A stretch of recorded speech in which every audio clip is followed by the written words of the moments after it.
were those strange, gentle monsters who towered above me? I could only guess they were the lost tribe of the Menkf, an earlier race of people. But why were they so fearful of those ancient gates that lay just beyond their village?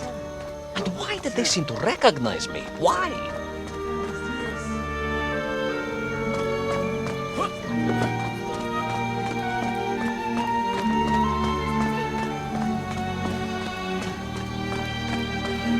Yes, I'm also wondering why. No, a как же, General? Who was I to question such things? Trapped as I was deep underground. I was more curious, I must admit, about the location of little Orpheus.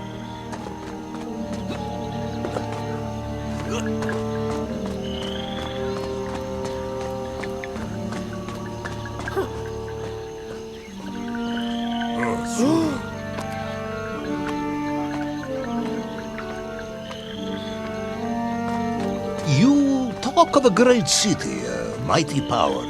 Yet your nymph squatted like savages in huts at its boundary. They did.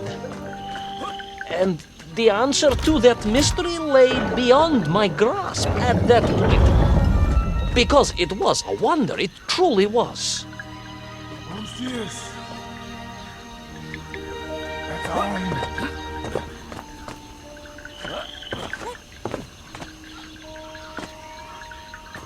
Orpheus!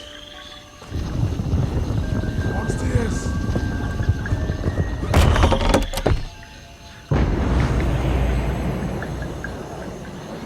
Orpheus!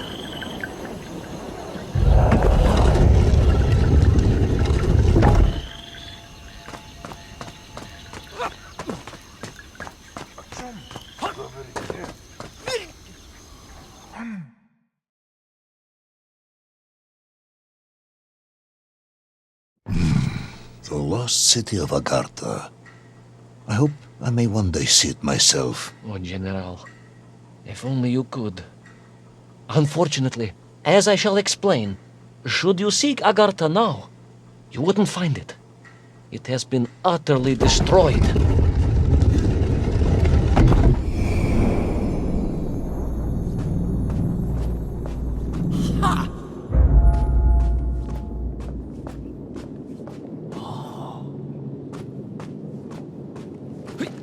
Utterly destroyed? Utterly, General, a tragic loss. A convenient loss.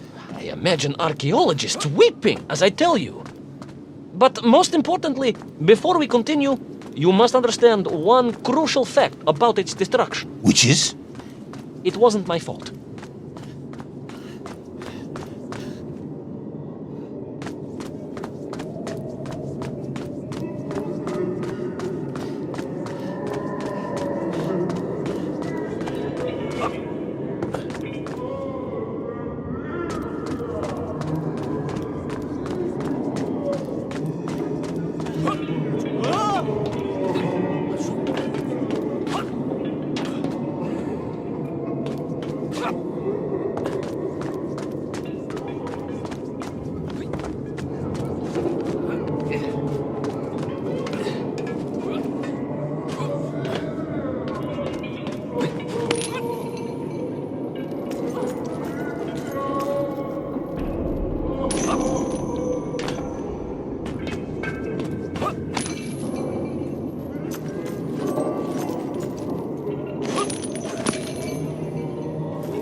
Those poor, unfortunate Menkf, trapped and kidnapped and dragged away only to return as vicious foot soldiers to some unknown tyrant.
An ancient technological metropolis, powered by a glowing resin, carved from the very earth? A glowing resin carved from the very earth. Do you see, General? I fear you are about to enlighten me.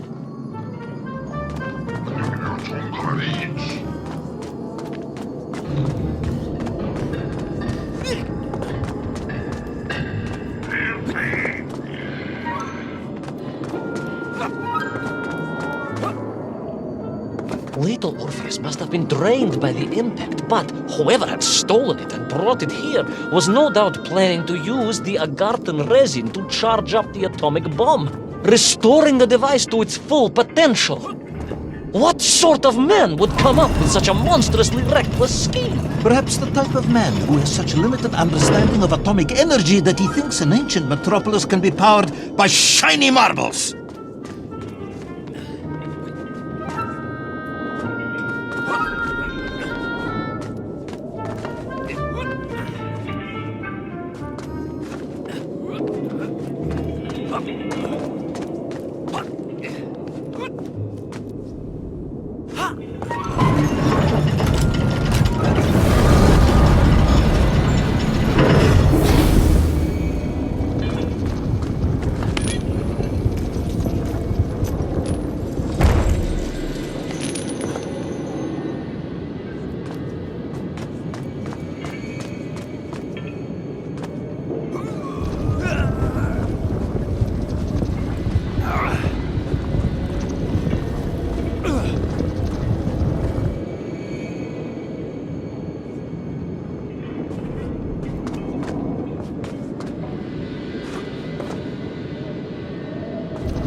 I am curious, Ivan Ivanovich. You talk and talk about this great subterranean city.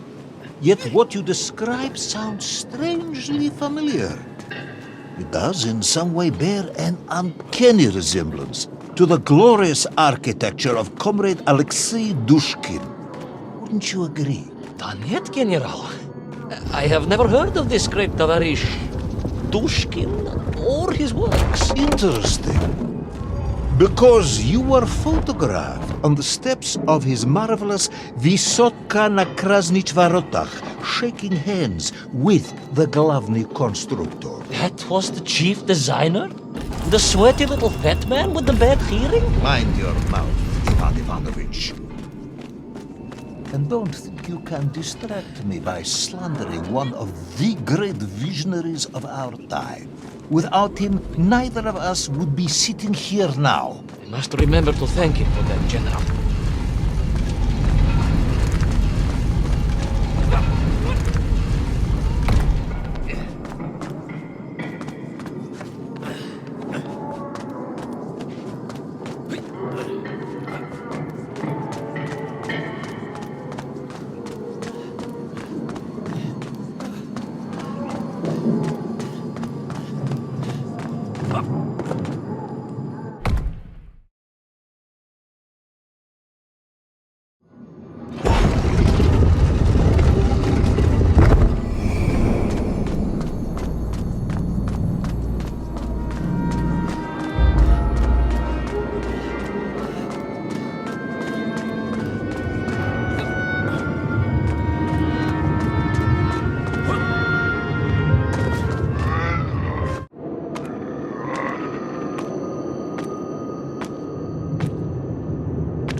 Those enslaved Mink were trying to stop me.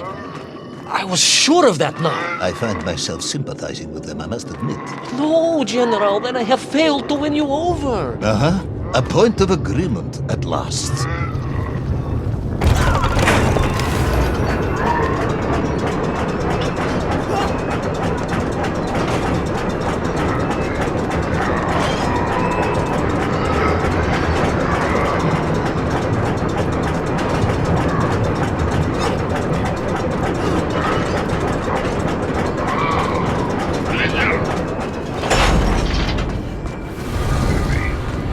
Ask again, General.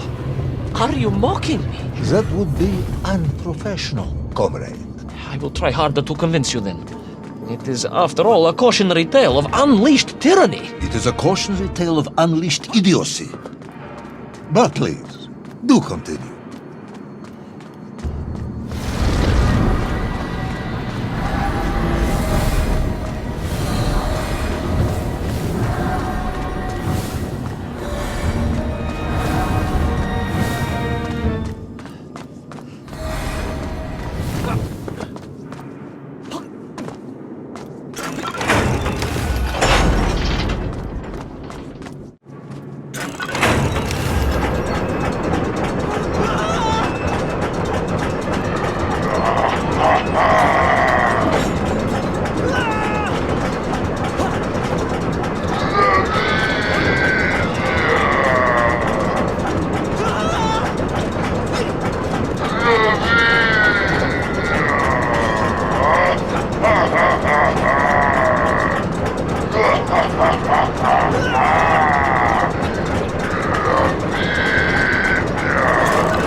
I stepped from the cable car onto a plateau at the center of the city, where a palace, a vast acropolis, stood.